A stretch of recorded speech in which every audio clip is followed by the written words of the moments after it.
Урматтуу Москва шаарындагы мекендештер, сиздерге Казакстанга кирди чыкты кызматын сунуштайбыз. Биз сиздерге салону жылуу, жумшак, таза жабдуулар менен жабдылган заманбап унааларда алып барып келебиз. Документиңизди кара тизмеде бар жогун текшерип, өзүбүз без пересадка алып кирип чыгабыз. Биздин дарек метро Дубровка, төмөндөгү номерлерге 24 саат бою чала бериңиз. WhatsApp'tan жана түз байланышсаңыз болот.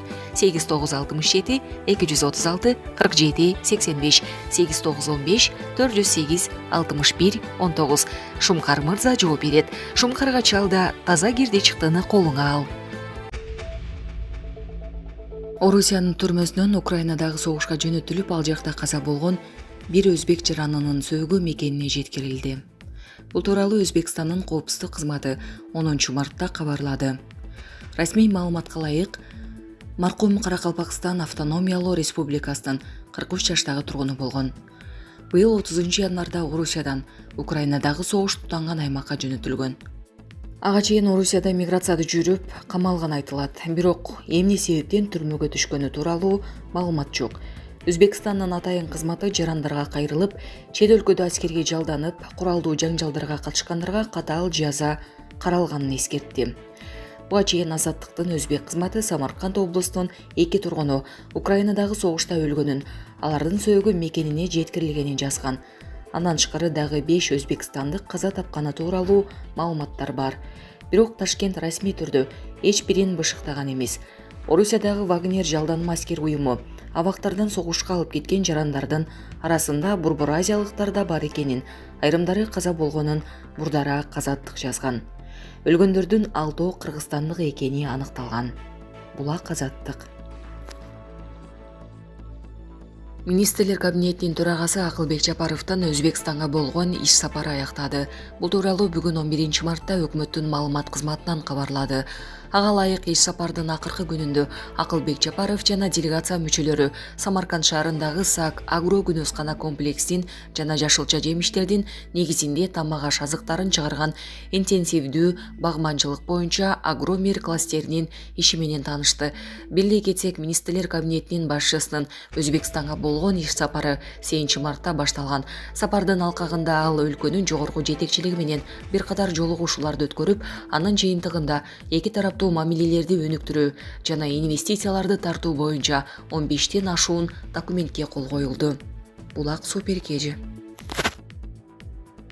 Баткендеги куралдуу кагылышта жабыркагандардын 36 миллион сомдук кредити жоюлду. Улуттук банк өткөн жылы Кыргыз-Тажик чекарасындагы куралдуу кагылышта жабыркаган жарандардын кредит маселеси боюнча жүргүзүлүп жаткан иштер тууралуу маалымат берди. Ага ылайык финанс кредит уюмдарына мурда насыя алган 514 адам кайрылган. Түзүлгөн кырдаалды эске алуу менен 36,2 миллион сом суммасында 377 кредит жоюлган. Ал эми 66,5 миллион сомдук 227 насыя реструктуризацияланган. Анда төлөө мөөнөтү жылдырылып, же пайыздар азайтылышы мүмкүн. Аны менен катар өткөн жылдын 18 ноябрынан быйылкы жылдын 28 февралына чейин Баткен облусунда 2 миллиард 799,9 миллион сомго 27.207 кредит артыкчылыктуу тартипте каралып берилген. Ошол эле учурда кепилдик фонду ишканасы кредит алып жаткан баткендиктерге 115,5 миллион сом суммасында 228 кепилдик берген. Улуттук банк учурда дагы финанс кредиттик уюмдар кагылышта жабыркаган карыз алуучулардан келип түшкөн бардык арыздарды карап жатканын белгиледи. Алар банк мыйзамдарына ылайык тиешелүү чараларды көрүшөт. Булак Спутникежи. Садыр Жапаров. Бажыдан сол чөнтөгө кеткен 40 миллиард сом азыр бюджетке түшүп жатат. Мурда бажы тармагынан саналуу адамдардын чөнтөгүнө миллиарддаган акчалар агып кирип турган. Ал система азыр жок. Бул тууралуу президент Садыр Жапаров кабар агенттигине курган маегинде билдирди. Өлкө башчы коррупциялык системаны 2021 жылы жойгонун, ал бийлик башына турганда мындай коррупциялык система болбой турганын айткан. Мурда бюджетке 38 миллиард сом чогултуп жүргөн бажет тармагы 2022 жылы 78 миллиард сом топтоду. Бул мурда сол чөнтөгө түшүп жүргөн 40 миллиард сом бюджетке түштү деген сөз. Бул жылы 90 миллиардтан ашырасыңар деп план коюп бердим, деди Садыр Жапаров.